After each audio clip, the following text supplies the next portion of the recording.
کہ مجھے ان بچوں کے ساتھ کیوں ان بچوں کے ساتھ کھیلنا چاہیے، ہنسنا بولنا چاہیے، اور پھر میں اس میں اچھی نیتیں کرتا ہوں، اتباع سنت کی نیت کرتا ہوں، اور بچوں کے حقوق کی ادائیگی کی نیت کرتا ہوں، شریعت کی اتباع کی نیت کرتا ہوں، اور پھر اس کے بعد ان بچوں کے ساتھ کھیلتا ہوں۔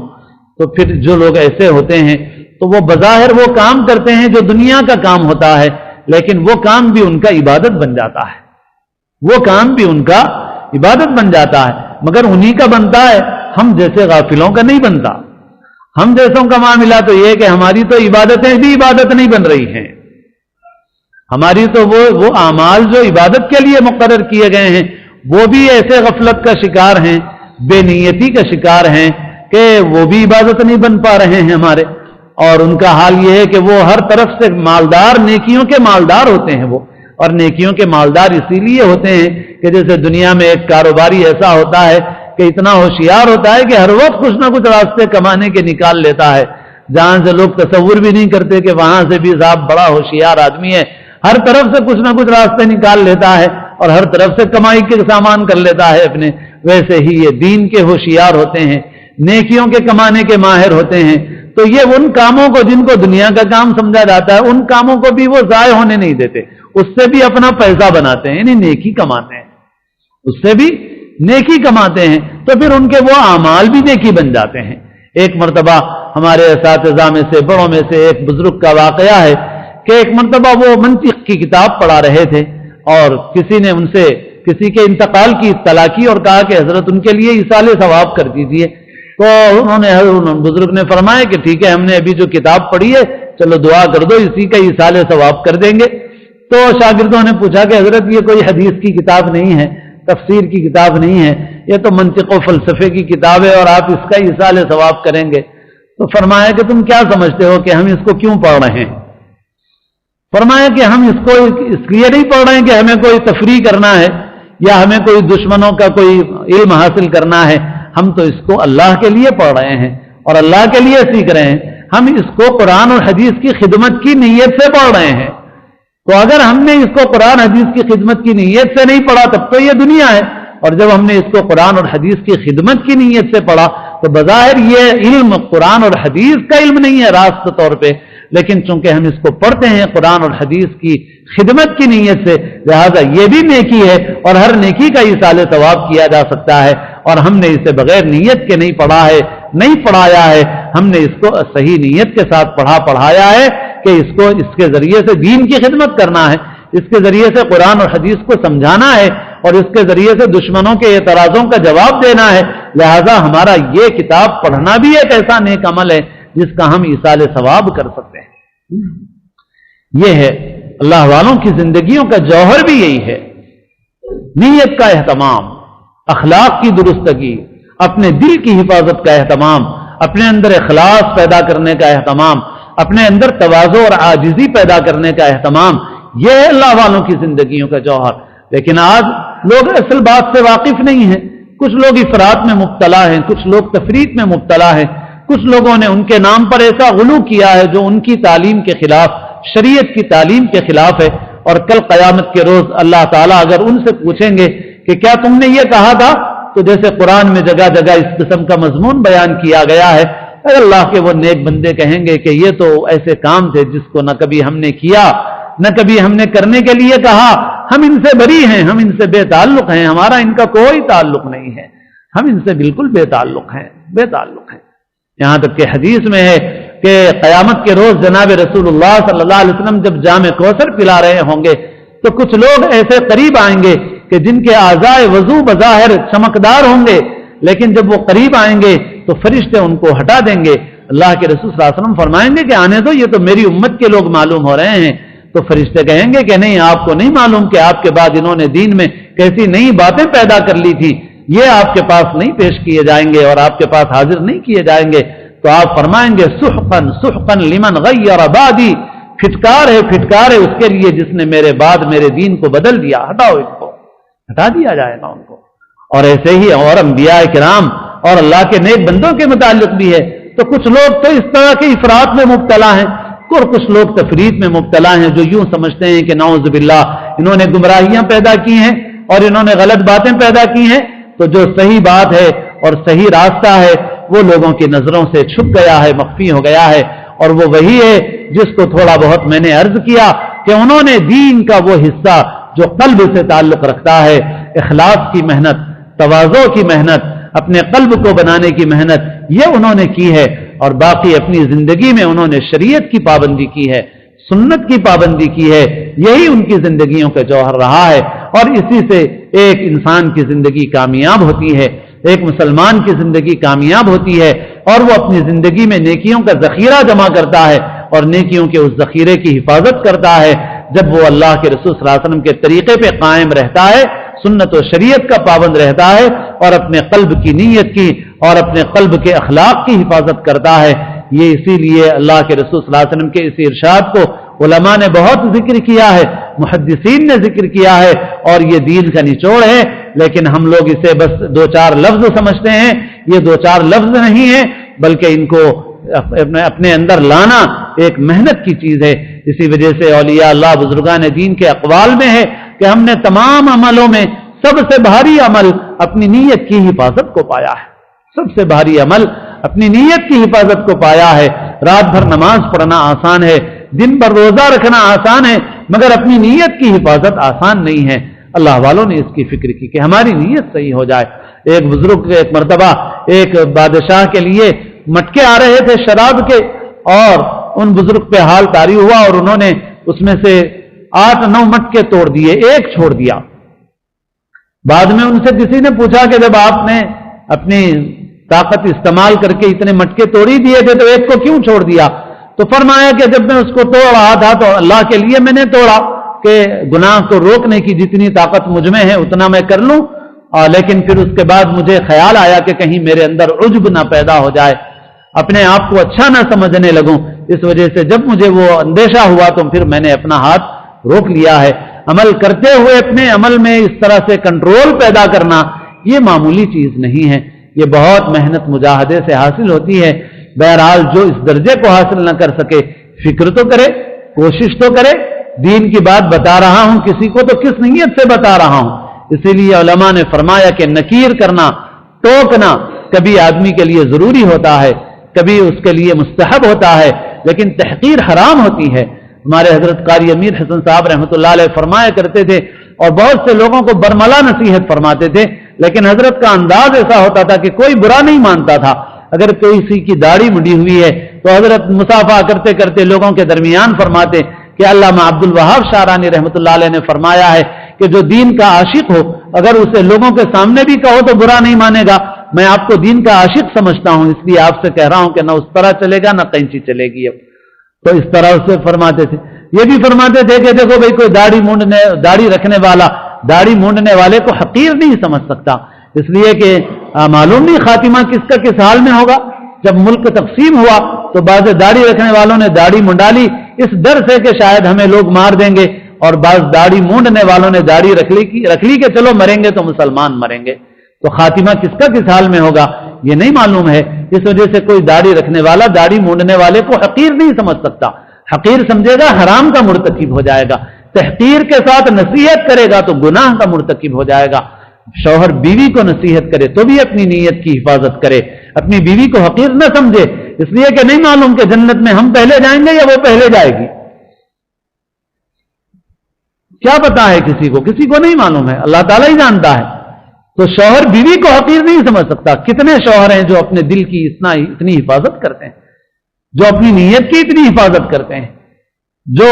یہ سمجھتے ہیں کہ صاحب ہم واقعی سب سے کمتر ہیں۔ بولنا تو آسان ہے، بولتے تو لیڈر بھی بولتے ہیں جلسوں میں کہ میں کچھ نہیں ہوں، اور بولنے سے کچھ نہیں ہوتا۔ یہ بات دل میں آتی ہے تب آدمی کا کام بنتا ہے۔ حضرت پرتاپ گڑھی فرماتے ہیں کچھ ہونا میرا ذلت و خواری کا سبب ہے، یہ ہے میرا اعزاز کہ میں کچھ بھی نہیں ہوں۔ یہ آدمی کے دل میں بیٹھے یہ بات۔ تو آدمی بیوی کو بھی نصیحت کرے تو بیوی کو بھی حقیر نہ سمجھے، بچوں کو بھی حقیر نہ سمجھے، دوست کو حقیر نہ سمجھے۔ عالم نصیحت کرے تو سامنے بیٹھنے والے ناواقف لوگوں کو حقیر نہ سمجھے، واعظ کرے تو اپنے سننے والوں کو حقیر نہ سمجھے۔ اگر وہ ایسا کرے گا گناہ کا مرتکب ہو جائے گا، حرام کا مرتکب ہو جائے گا، اللہ کی ناراضگی مول لینے والا ہوگا۔ نصیحت کرنا تو کبھی واجب کبھی مستحب، لیکن حقارت حرام ہے، تحقیر حرام ہے، ہر چیز میں ہے۔ تو آدمی کوشش تو کرے کہ بھئی میں اپنی نیت کی فکر کروں، کہیں میرے اندر کسی کی تحقیر تو نہیں پیدا ہو رہی، میرے اندر بڑائی کا جذبہ تو نہیں پیدا ہو رہا، میرے اندر اپنے کو اچھا سمجھنے کا جذبہ تو نہیں پیدا ہو رہا ہے، کہ جو بہت خطرناک ہے۔ اللہ کے رسول صلی اللہ علیہ وسلم فرماتے ہیں کہ 3 چیزیں ہیں جو ہلاک کر دینے والی ہیں، اور آپ نے فرمایا ان 3 چیزوں میں سے اعجاب المرء بنفسہ، آدمی کا اپنے متعلق یہ سمجھنا کہ میں بہت اچھا آدمی ہوں۔ فرمایا وہی اشدہن، یہ آدمی کو ہلاک کرنے والی چیزوں میں سب سے زیادہ سخت چیز ہے، سب سے زیادہ سخت چیز ہے۔ اللہ والوں نے فرمایا کہ جب کوئی آدمی گھر سے نکلے، بازار کا چکر لگا کے آئے، تو جتنے لوگوں پر سے گزر ہو، جب تک ان میں سے ہر ایک کو اپنے سے اچھا نہ سمجھے، وہ اللہ والوں کے راستے پہ ایک قدم بھی نہیں چلا ہے، ایک قدم بھی نہیں چلا ہے۔ یہاں لوگوں نے بس تسبیحوں کو پکڑ لیا، وظیفوں کو پکڑ لیا، سمجھتے ہیں بس یہ ہے اللہ والوں کا راستہ۔ جی نہیں، یہ ذریعہ ہے، یہ وظیفے بھی اہم ہیں، یہ ذکر بھی اہم ہے، یہ اس معمولات کی پابندی بھی اہم ہے، لیکن یہ دیکھو کہ ان سے فائدہ ہو رہا ہے یا نہیں ہو رہا۔ اگر ان سے فائدہ ہو رہا ہے تو عاجزی پیدا ہوگی، اور اگر عاجزی کے بجائے بڑائی پیدا ہو رہی تو سمجھو فائدہ نہیں ہو رہا ہے پھر اس سے۔ یہ ہے اللہ والوں کا طریقہ، جتنوں پر سے گزرے۔ فرمایا جب تک ان میں سے ہر ایک کو اپنے سے بہتر نہ سمجھے تو وہ اللہ والوں کے راستے پہ چلا ہی نہیں ہے، چلا ہی۔ تو بہرحال میرے دوستو، اپنی نیت کی حفاظت، اپنے قلب کی حفاظت، اپنی نیت کو صحیح کرنا، اپنے کو سب سے کم تر سمجھنا، سب سے زیادہ اپنے کو برا اور گندا سمجھنا، اور اللہ کی ساری مخلوق کو اپنے سے اچھا سمجھنا، یہ ہے اللہ تک پہنچنے کا راستہ، بندگی کا راستہ۔ اور اگر آدمی اس کے سوا کوئی اور راستہ اختیار کرنا چاہے تو کوئی اور راستہ اللہ تک پہنچانے والا نہیں ہے۔ اللہ تک پہنچنے کا راستہ یہی عاجزی اور بندگی کا راستہ ہے، بڑائی کا راستہ اللہ تک نہیں پہنچا سکتا۔ اللہ تعالیٰ اپنے فضل و کرم سے ہم سب کو صحیح نیت کی توفیق نصیب فرمائے، اتباع سنت و شریعت کی توفیق نصیب فرمائے، اعمال صالحہ بھی نصیب فرمائے، اخلاق حسنہ نصیب فرمائے، رذائل سے اللہ تعالیٰ ہم سب کو پاک و صاف فرما دے۔ اللہ تعالیٰ ہماری عمروں کے آخری حصے کو ہماری عمروں کا بہترین حصہ بنا دے۔ اللہ تعالیٰ ہم سب کو اسلام کی زندگی اور اپنے اپنے وقت پر حسن خاتمہ نصیب فرمائے، سنتیں ادا فرمائے۔